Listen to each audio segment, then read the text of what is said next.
Le agradecemos a usted que continúe con la señal de Canal 12. Vamos ya al espacio de la entrevista donde podemos profundizar en algunos temas. Como siempre, le enviamos un cordial saludo a las personas que nos sintonizan a través del canal 181 del sistema Skype y también a las personas que están pendientes de nuestra programación a través de la red social Facebook. Esta mañana vamos a hablar de la Agenda de Sostenibilidad 2030 y los Objetivos de Desarrollo Sostenible. Pero para que comprendamos mejor de qué se trata, vamos a poner algunos datos en contexto. Los Estados miembros de las Naciones Unidas adoptaron la Agenda 2030 para el Desarrollo Sostenible con un conjunto de objetivos de desarrollo sostenible como su eje principal.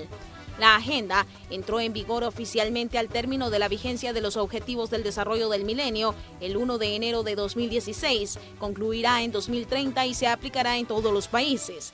La agenda aspira a un mundo más justo basado en derechos equitativos e inclusivos y compromete a todas las partes interesadas a trabajar unidos en la promoción del crecimiento económico inclusivo y sostenible, desarrollo social y protección ambiental que beneficie a todos, incluidos mujeres, niños, jóvenes y generaciones futuras.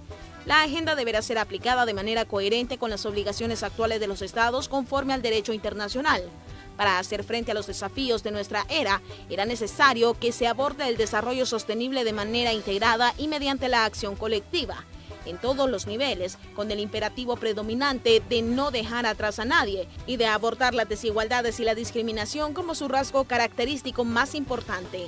En respuesta a la solicitud de los Estados miembros de recibir el apoyo coherente e integrado de parte del Sistema de Desarrollo de las Naciones Unidas para implementar la Agenda 2030, el Grupo de las Naciones Unidas para el Desarrollo ha identificado algunos elementos necesarios que le ayudarán a definir un enfoque común para su aplicación efectiva y coherente conforme a las siglas en inglés MAPS y TAP en español, transversalización, aceleración y apoyo a las políticas.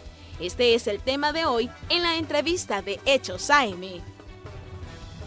Bueno, y con quién vamos a hablar sobre este tema, le damos la bienvenida al espacio de la entrevista de Hechos AM aquí en Canal 12 a Matilde Mort. Ella es la coordinadora de Desarrollo Sostenible y Resiliencia del Centro Regional del PNUD para América Latina. Bienvenida, Matilde, un gusto recibirla en Canal 12. Muchas gracias. Y también está con nosotros el subsecretario técnico de Planificación de la Presidencia de la República, Alberto Enríquez. Alberto, como siempre, un gusto saludarle. Igualmente, muchísimas gracias, un gusto volver a estar acá. Muy bien, hablemos sobre esta situación de la Agenda de Sostenibilidad 2030. Hablábamos antes de los Objetivos de Desarrollo del Milenio y ahora hablamos de una Agenda de Sostenibilidad y los Objetivos de Desarrollo Sostenible. ¿Cómo podemos entender los ciudadanos estos proyectos y estos programas que, digamos, incluyen a mucha población mundial? Bien, los Objetivos de Desarrollo del Milenio tuvieron un enfoque principalmente social. Y hubo avances muy grandes a nivel global y en América Latina en particular en la reducción de la pobreza, en el acceso a agua de grandes partes de la población y muchos otros objetivos y metas que se habían establecido. La Agenda 2030 o la Agenda de los Objetivos de Desarrollo Sostenible incluye una mirada mucho más fuerte en el tema ambiental. Es decir, se retoma lo que es el concepto de desarrollo sostenible de finales de los 80, inicios de los años 90, y se ve el tema económico, social y ambiental en igualdad de condiciones. Es decir, tenemos un planeta que está no muy sano y la base del sustento de nuestra vida, de la humanidad, requiere mayor atención. Por ahí que se levantó el tema ambiental y se incorporó con mucha más fuerza. Lo otro que queda de los ODMs a los ODS es el tema del enfoque a la última milla, o los que se quedaron atrás. Hubo grandes reducciones de pobreza, pero hay grupos todavía rezagados y eso es uno de los enfoques principales que tiene la agenda. Fin de la pobreza, no disminución de la pobreza, sino erradicación total de la pobreza y de las desigualdades. Hay una interrelación interesante respecto a los temas que se están abordando en esos objetivos de desarrollo sostenible, porque cuando se habla, por ejemplo, de un planeta que está en muy malas condiciones a raíz de una serie de situaciones que estamos enfrentando, el cambio climático, el calentamiento global, la deforestación, una cantidad de cosas, la falta de agua, una cantidad, digamos, de elementos que forman parte de un todo, porque cuando vemos, muchos de estos problemas son generados por la misma actividad humana, y si se mejoran las condiciones de vida de la población, es indudable que también va a haber una mejor condición, digamos, del manejo de los recursos que tiene el planeta. ¿Eso es? Totalmente. Esto es un llamado, realmente es una agenda que lleva un sentido de urgencia enorme. Es decir, tenemos que cambiar los modelos de desarrollo que tenemos y justamente esta relación entre economía y ambiente es fundamental. Los modelos de producción que tenemos contaminantes, cómo estamos degradando nuestros recursos es algo que tiene que cambiar y puede cambiar, es decir, las tecnologías existen, tenemos el conocimiento para aplicar o hacer la producción de una manera diferente. El tema del consumo también es importante, de hecho hay un objetivo particular sobre producción y consumo responsables, el objetivo número 12, que se dirige a esta temática, ¿no? Ahora bien, hay aspectos importantes que leyendo ese documento sobre la Agenda de Desarrollo Sostenible de 2030, encontraba que El Salvador fue uno de los primeros países que se comprometió, por no decir el primero, según el dato que encontraba yo ahí, y estaba pues precisamente la firma de esa agenda. Pero ¿qué tanto hemos avanzado como país en el cumplimiento de todos estos objetivos? Porque a mí me parecen muy buenos, pero también me parecen un tanto idealistas, ¿no? Entonces, ¿qué tanto hemos avanzado como país en este cumplimiento de la agenda? Bueno, lo primero que hay que decir para quienes nos están viendo y oyendo es que fueron 193 países, en realidad todos los países del sistema de Naciones Unidas, los que han aprobado esta agenda, incluido El Salvador, ¿verdad? O sea, esto es un compromiso que se adquiere frente al mundo, digamos, y como parte del mundo.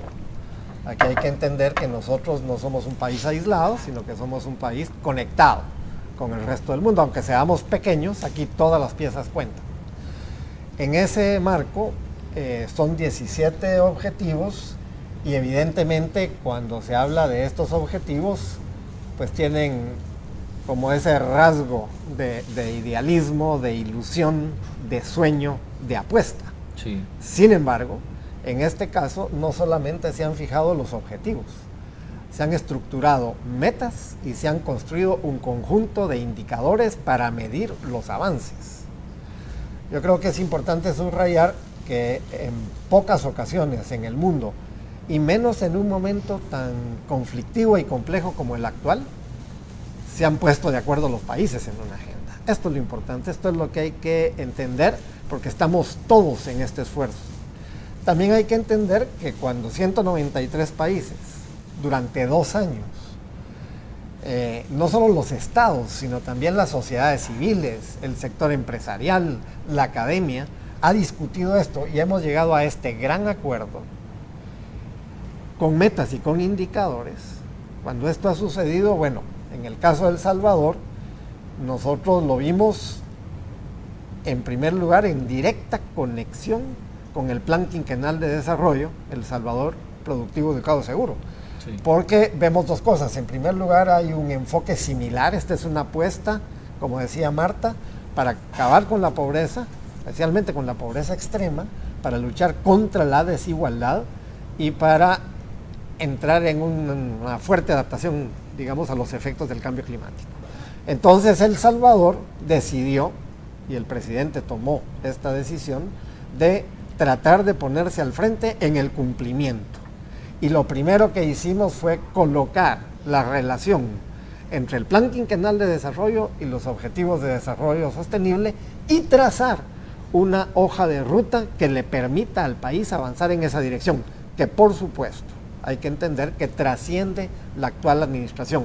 Aquí estamos en una agenda país. No, y de hecho todos los documentos que publica el Programa de Naciones Unidas para el Desarrollo y que habla de la agenda de sostenibilidad, deja claro que esto trasciende a una administración, porque recordemos que objetivos tan, digamos, idealistas como el que decían del poner fin a la pobreza no se va a lograr en 2 años ni en 5 años, va a tardar mucho más. Entonces, pero me parece muy importante esto, pero hay un datos que contrastan, porque si bien se habla, por ejemplo, el objetivo número 1 es poner fin a la pobreza, dice, entonces, pero en El Salvador, si buscamos datos recientes, la encuesta de hogares y propósitos múltiples habla de que por lo menos 2,5 millones de personas en El Salvador están viviendo en condiciones de pobreza. ¿Cómo se contrasta, digamos, un objetivo con las condiciones reales que viven los países y cómo se hace frente a situaciones, digamos, que afectan directamente a tanta población?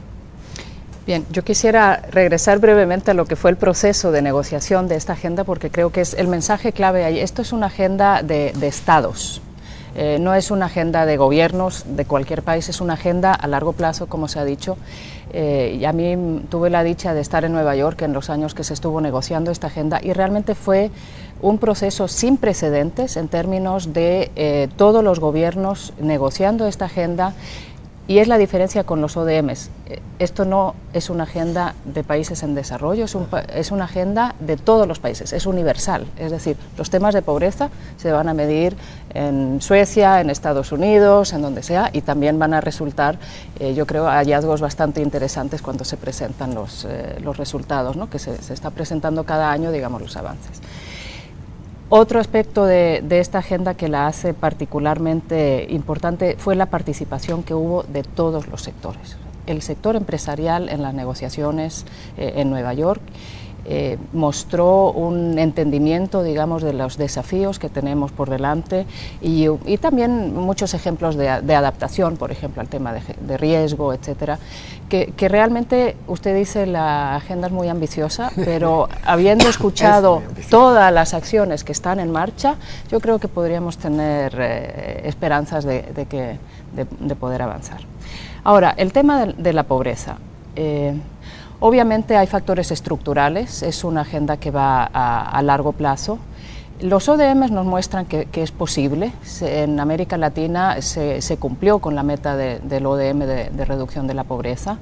El tema de la desigualdad en América Latina ha sido uno de es el continente más desigual. Sin embargo, yo creo que hay datos muy alentadores en ese sentido. Lo que es lo que mide la desigualdad del coeficiente Gini está bajando en toda la región y en particular entiendo que en El Salvador se han mostrado datos recientes de que esta desigualdad ha disminuido considerablemente. El ataque al tema de la pobreza está relacionado con la financiación y tenemos un continente que está en una situación financiera muy restringida. El espacio fiscal es muy restringido y en ese contexto hay que buscar cuáles son los programas que mayores multiplicadores tienen, cuáles son las acciones que mayor impacto pueden tener y cómo se pueden utilizar los recursos de manera más eficiente. Esto es parte de lo que estamos haciendo esta semana como misión, revisando, bueno, qué programas pueden ser priorizados, qué aceleradores podemos encontrar y cómo se podría encontrar financiación para estos aceleradores. Muy bien, Alberto. Sí, yo quería decir que de todas maneras tu pregunta tiene mucha fuerza, ¿verdad? Porque da la impresión de que estás frente a algo casi que es imposible. Yo creo que el punto de partida evidentemente es la situación actual de los países, del mundo y en el caso concreto de El Salvador. Y es claro que estamos en una situación difícil. Nosotros vivimos en un país donde hay justamente mucha pobreza. Hay una enorme desigualdad. Recordemos que estamos en la región más desigual del mundo, como es América Latina.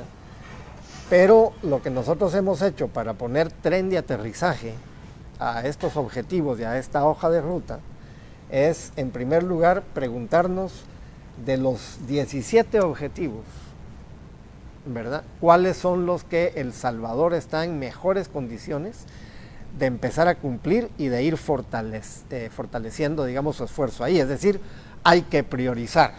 Entonces decidimos que no son los 17, sino hemos priorizado 8 de los 17 objetivos, ¿verdad? Esto es muy importante. Y en esos objetivos, además, hemos colocado 70 metas, país. O sea que no hemos seleccionado tampoco todas las metas. Es decir, este ha sido un ejercicio de encontrar por dónde podemos empezar a caminar en concreto. Pero punto número 2, esto no es un esfuerzo que puede realizar solo el gobierno.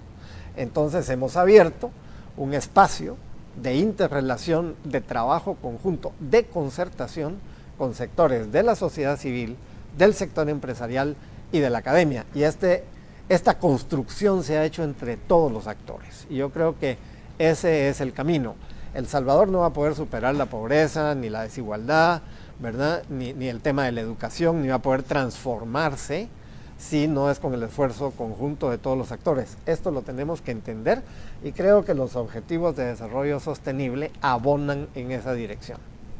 Hay elementos muy interesantes respecto a las publicaciones que ha estado haciendo Naciones Unidas y decía, por ejemplo, en mayo 15, mayo 16, creo que fue esta publicación donde decía que para muchos países va a ser difícil cumplir con los objetivos de desarrollo sostenible por el bajo crecimiento económico que están teniendo. ¿Cómo se tiene que interpretar esto ante, digamos, el proyecto tan grande que implica la agenda? Sí, efectivamente, estamos en una situación donde el crecimiento económico es bajo y al mismo tiempo tenemos factores externos. El tema del cambio climático se ha mencionado, pero otro tipo de choques también amenazan las poblaciones y las economías de los países. Yo creo que un tema principal es retomar las miradas integrales. Por ejemplo, si hablamos de ruralidad, en el sector rural es donde están la mayoría de los pobres en todo el continente, bueno, y a nivel global también. Entonces, tienes la conjugación de baja productividad en el agro, combinado con el cambio climático, la degradación de las tierras, que va influyendo conjuntamente. Entonces, el tipo de medidas que se tomen tienen que ser medidas integrales. Si trabajamos en el sector rural, tenemos que ver el tema de la sanidad de los ecosistemas, es decir, la salud del suelo, la capacidad el tema del agua, que es fundamental, qué tipo de tecnologías de producción pueden ser, dar un mayor impulso a la productividad, etcétera. Qué tipo de educación se necesita en el sector rural también para tener un mayor impulso. Las medidas que se tomen tienen que ser integrales e involucrar a varios sectores. Y eso es importante para esta agenda porque implica que de alguna manera que los sectores, los ministerios, tienen que tener otro tipo de conversaciones entre sectores y hacer paquetes más complejos, más integrales cuando aterrizan en los territorios. Muy bien, vamos a hacer una pequeña pausa comercial, pero les invitamos a ustedes que continúen con nosotros porque esta mañana, aquí en la entrevista de Hechos AM, estamos hablando sobre la Agenda de Sostenibilidad 2030 y también de los Objetivos de Desarrollo Sostenible que implican una serie de situaciones que le afectan a usted que está ahí viéndonos cómodamente en su hogar. Ya volvemos. El gobierno de El Salvador y el Sistema de las Naciones Unidas firmaron en 2015 un acuerdo de trabajo conjunto para implementar la Agenda de Desarrollo Sostenible aprobada por la Asamblea General de las Naciones Unidas en septiembre de ese mismo año. Este fue el primer convenio de ese tipo en el mundo.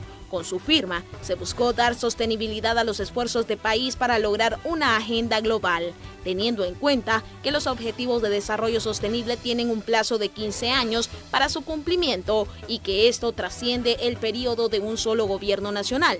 El acuerdo también anuncia la creación de un Consejo Nacional de Desarrollo Sostenible formado por representantes del gobierno, el Sistema de Naciones Unidas, la sociedad civil y el sector privado para dar seguimiento a la implementación de los objetivos en el país.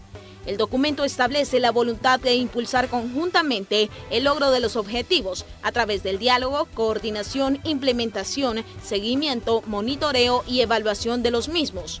El Sistema de las Naciones Unidas apoya al gobierno en la articulación de las alianzas estratégicas nacionales, regionales e internacionales que contribuyan a alcanzar los objetivos, así como en la promoción de la participación y el empoderamiento de la población, actores nacionales de desarrollo, organizaciones de la sociedad civil, gobiernos locales, academia y sector privado en su proceso de implementación y cumplimiento. El canciller Hugo Martínez señaló en su momento que el convenio marcó un camino común de aquí al 2030 para que los objetivos del desarrollo sostenible sean una realidad en El Salvador. Continuamos con la entrevista de hoy. Bueno, y esta mañana aquí en el espacio de la entrevista de Hechos AM estamos conversando con Matilde Mort, ella es la coordinadora regional de desarrollo sostenible del Programa de Naciones Unidas para el Desarrollo y también estamos conversando con el subsecretario técnico de Planificación de la Presidencia de la República, Alberto Enríquez. Alberto, yo hablaba en el segmento anterior, yo le preguntaba a Matilde sobre lo que había dicho Naciones Unidas, que el bajo crecimiento iba a ser, digamos, un problema para los países en el cumplimiento de los objetivos de desarrollo sostenibles. El Salvador, si bien ha tenido crecimiento con relación a años anteriores, este crecimiento sigue siendo bajo con relación a los vecinos de Centroamérica. ¿Cómo afecta esto y cómo, digamos, se aplica lo que dice Naciones Unidas respecto al bajo crecimiento en el caso salvadoreño en específico? Bueno, es evidente, yo creo que El Salvador viene justamente de un largo tiempo, de un crecimiento bajo y lento, ¿verdad? Yo creo que eso es así, es la trampa del bajo crecimiento económico, como lo llamamos nosotros, y justamente en el marco del Plan Quinquenal de Desarrollo, lo que se está impulsando ahora es efectivamente una estrategia de transformación productiva. ¿Cómo afecta? Afecta definitivamente, porque si nosotros queremos tener un desarrollo integral, incluyente, etcétera, esto pasa necesariamente por generación de más crecimiento económico y de mejor crecimiento económico. pero es un dato de la realidad. Estamos ahí, estamos creciendo. En estos últimos años cada vez estamos creciendo un poquito más. Sin embargo, yo sí quiero decir que la apuesta, ¿cómo se sale de esa trampa? La apuesta es justamente, en el caso salvadoreño, de volver a instalar en el país la planta productiva que se desmanteló. En El Salvador, nosotros dejamos de agregar valor a nuestros productos y nos convertimos en una economía que se basa en la expulsión de mano de obra, en la recepción de remesas, en incentivar el consumo, sobre todo de productos importados, ¿verdad? Y este es un círculo vicioso que hay que romper. ¿Cómo se rompe? Se rompe por la vía de volver a crear una planta productiva, de volver a generar valor en nuestros productos. Y vamos ya en esa dirección. La agenda de los ODS, de los Objetivos de Desarrollo Sostenible, justamente nos coloca en esa ruta. Y yo creo que en esa ruta estamos. ¿Esto es fácil? No es fácil.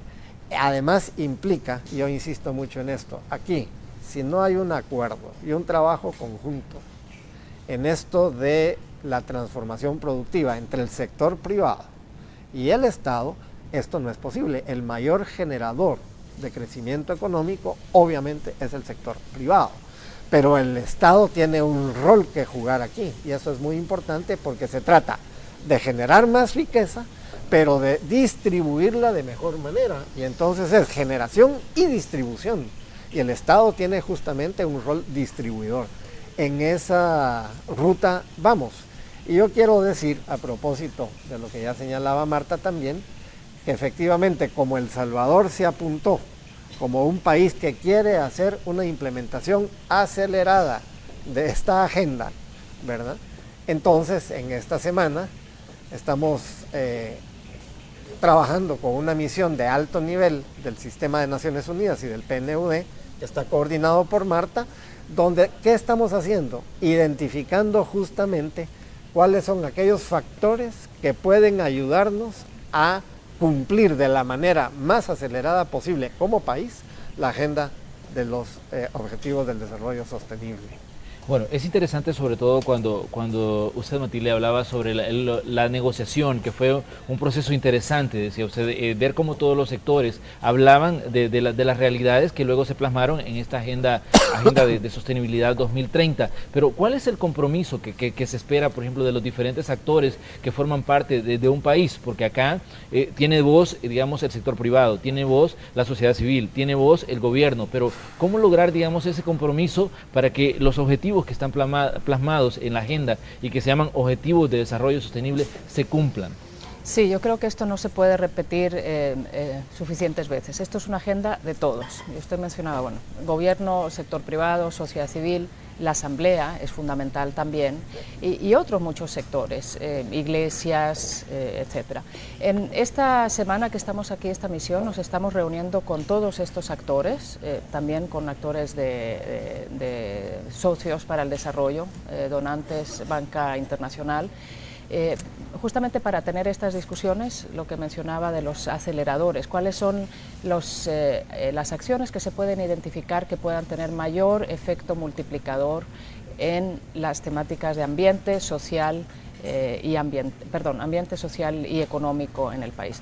El tema económico, ¿cuáles son los dinamizadores económicos que puedan generar mayor empleo? ¿Qué hace falta para invertir en estos sectores? ¿Qué hace falta desde el punto de vista de la educación de la fuerza laboral?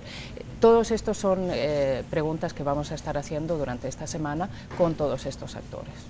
Ahora bien, Alberto, ¿cómo ven ustedes, digamos, la reacción de los involucrados, aparte del gobierno, en este tema de los objetivos y en la agenda? Bueno, yo creo que hasta el momento nosotros lo que hemos encontrado en los distintos sectores, en esta amplia consulta que empezó ya hace más de 2 años, es una reacción, digamos, altamente positiva. De hecho, bueno, ahora esta misión de Naciones Unidas va a poder interactuar, ¿verdad?, con los distintos sectores y va a poder constatar, ¿verdad?, que en realidad hay una voluntad positiva de avanzar en esta dirección. Yo creo que más allá de las peleas mediáticas, ¿verdad? Y más allá de los conflictos políticos que ahora están subiendo de tono y de color por la perspectiva electoral que empieza a aparecer en el horizonte en El Salvador, más allá de eso, tanto en el sector privado como en el sector público como en la academia, hay sectores que cada vez están más convencidos que El Salvador solo es viable, su desarrollo solo es viable con acuerdos país. Y yo creo que es muy importante, por eso nosotros pensamos como gobierno que esta agenda del desarrollo sostenible, esta Agenda 2030, puede contribuir mucho a construir en El Salvador esa concertación básica que se necesita, ese acuerdo básico que se necesita, sobre todo en los grandes temas. Ponernos de acuerdo es un gran desafío, creo que estamos en esa dirección y nosotros estamos bastante optimistas, justamente porque, bueno, en sectores académicos, en sectores empresariales, y cuando digo sectores empresariales me refiero a micro, pequeña, mediana y gran empresa. También hay empresarios, digamos, de empresas grandes del país que están convencidos que tenemos que construir esta capacidad de ponernos de acuerdo. Entonces yo te diría que estamos optimistas y hemos encontrado una buena receptividad a esta Agenda Nacional de Desarrollo Sostenible que conecta con la 2030 del mundo. El tema de los acuerdos siempre ha sido, digamos, parte de la agenda de El Salvador. De hecho, correcto, en observaciones que ha hecho el Fondo Monetario Internacional, el Banco Mundial y las mismas calificadoras de riesgo que han analizado la situación de las finanzas de El Salvador, han hablado que el problema de ese país es la falta de acuerdos. Sí. Y eso lo han dicho una y otra vez. Y eso, bueno, creo que usted, Alberto, lo comprende muy bien, ¿no? Bueno, no solo lo comprendo, sino que lo vivo, lo entiendo y tratamos de aportar justamente para avanzar en esa dirección. Yo creo que el gobierno está haciendo enormes esfuerzos en esta dirección. Y hay expresiones que son muy claras, lo conversábamos ayer con Naciones Unidas, solo para poner, digamos, 2 o 3 ejemplos. El Consejo Nacional para la Seguridad y la Convivencia, están todos los sectores del país participando y no solo es un consejo para ir a hablar del país, es un consejo para construir acuerdos. Se han construido acuerdos, es un espacio para movilizar recursos, se han movilizado recursos y es un espacio para hacer planes concretos, se han hecho y se están trabajando en municipios priorizados. Ahí tenemos un ejemplo que El Salvador sí puede caminar en esa dirección. Sí. Ahora bien, tengo unos segundos para cerrar y me gustaría que Matilde pues, nos diera su mensaje y su conclusión sobre este tema tan importante y que no hay duda que es una misión, yo creo que es trascendental para todos los países que están dentro de esta Agenda de Sostenibilidad 2030, pues que muchos de los acuerdos de acá se cumplan, porque si leemos el documento encontramos muchas realidades de nuestro El Salvador reflejados en esos objetivos. Yo creo que el principal mensaje es que esto es una agenda de todos, se requiere del esfuerzo de todos para cumplirla.